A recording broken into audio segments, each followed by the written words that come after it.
శ్రీతేజను పరామర్శించాలనిపించింది. Shooting అవగానే వెళ్లాను. జగపతి బాబు. Jail నుంచి విడుదలైన అల్లు అర్జున్ను పరామర్శించడానికి సినీ ప్రముఖులు పోటెత్తారని, కానీ ఆసుపత్రిలో చికిత్స పొందుతున్న బాలుడు శ్రీతేజను ఎవరూ పరామర్శించలేదంటూ సీఎం రేవంత్ రెడ్డి తీవ్రస్థాయిలో ధ్వజమెత్తిన సంగతి తెలిసిందే. ఈ నేపథ్యంలో కీలక పరిణామం చోటు చేసుకుంది. ప్రముఖ నటుడు జగపతి బాబు ఇవాళ ఓ వీడియో విడుదల చేశారు. ఇక క్లారిటీ కోసం ఈ ట్వీట్ చేస్తున్నారని తెలిపారు. బాలుడు శ్రీతేజ్ను అతని కుటుంబాన్ని పరామర్శించాలనిపించిందని, షూటింగ్ ముగిసిన వెంటనే ఆసుపత్రికి వెళ్లి కలిశానని వెల్లడించారు. తనకు పబ్లిసిటీ చేసుకోవడం ఇష్టం ఉండదని, అందుకే ఈ విషయం ఇప్పటిదాకా ఎవరికీ చెప్పలేదని, కానీ క్లారిటీ ఇవ్వడం కోసం ఇప్పుడు చెప్పాల్సి వస్తుందంటూ స్పష్టం చేశారు.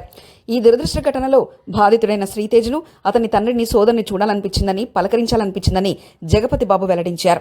మానవతా దృక్పథంతో ఆసుపత్రికి వెళ్లాలని, అక్కడ పరిస్థితి చూశాక పాజిటివ్గా అనిపించిందని, కోలుకునేందుకు అవకాశాలున్నాయనిపించిందని అన్నారు. త్వరగా ఆరోగ్యవంతుడవ్వాలని కోరుకుంటున్నానని జగపతి బాబు తెలిపారు.